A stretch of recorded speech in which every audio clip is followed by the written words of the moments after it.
Hello दोस्तों, आप देख रहे हैं टेक्निकल टेक बॉस। मेरा नाम है धर्मेंद्र सिंह और आप चाहते हैं साउंड इफेक्ट डाउनलोड करना जो कि नॉन कॉपीराइट फ्री वाले, तो वीडियो को अंत तक देखिए। मैं बताऊंगा कहां से साउंड इफेक्ट डाउनलोड किए जाएंगे जिसपे कि कोई कॉपीराइट स्ट्राइक वगैरह ना आए, ना कोई कॉपीराइट आएगा ना स्ट्राइक आएगा। ज्यादातर यूट्यूबर उसी वेबसाइट से साउंड इफेक्ट डाउनलोड करते हैं और अपनी वीडियो में यूज करते हैं।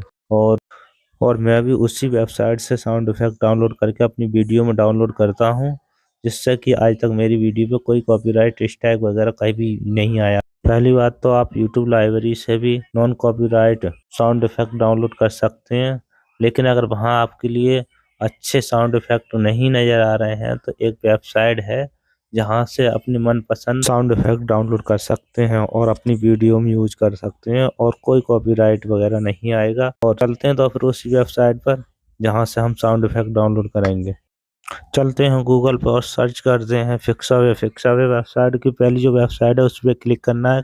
उसके बाद जो वेबसाइट खुली है उस पर फिर क्लिक करने के बाद में जहाँ तमाम तरीका के साउंड इफेक्ट वगैरह वीडियो बैकग्राउंड यहाँ खुलकर आ गए। वीडियो डाउनलोड कर साउंड इफेक्ट डाउनलोड कर सकते हैं जो भी आपको मन पसंद हो। फनी, कॉमेडी, तमाम तरीका के साउंड इफेक्ट आ गए, यहाँ से आप डाउनलोड कर सकते हैं। डाउनलोड करने के लिए साउंड इफेक्ट पे जाना है। जैसे कि ये साउंड इफेक्ट मुझे डाउनलोड करना है तो इस पर क्लिक करना है और क्लिक करने के बाद में मुझे अच्छा लगेगा तो ये डाउनलोड कर लो। जैसे ही उस पर क्लिक करोगे वैसे ये साउंड डाउनलोड होना शुरू हो जाएगा और डाउनलोड होने के बाद में ये गैलरी में सेव हो जाएगा, उससे आप चेक कर सकते हैं। अगर वीडियो अच्छा लगा हो तो लाइक करें। इसी तरह की और वीडियो देखने के लिए चैनल के लिए सब्सक्राइब करें। मिलते हैं नेक्स्ट वीडियो।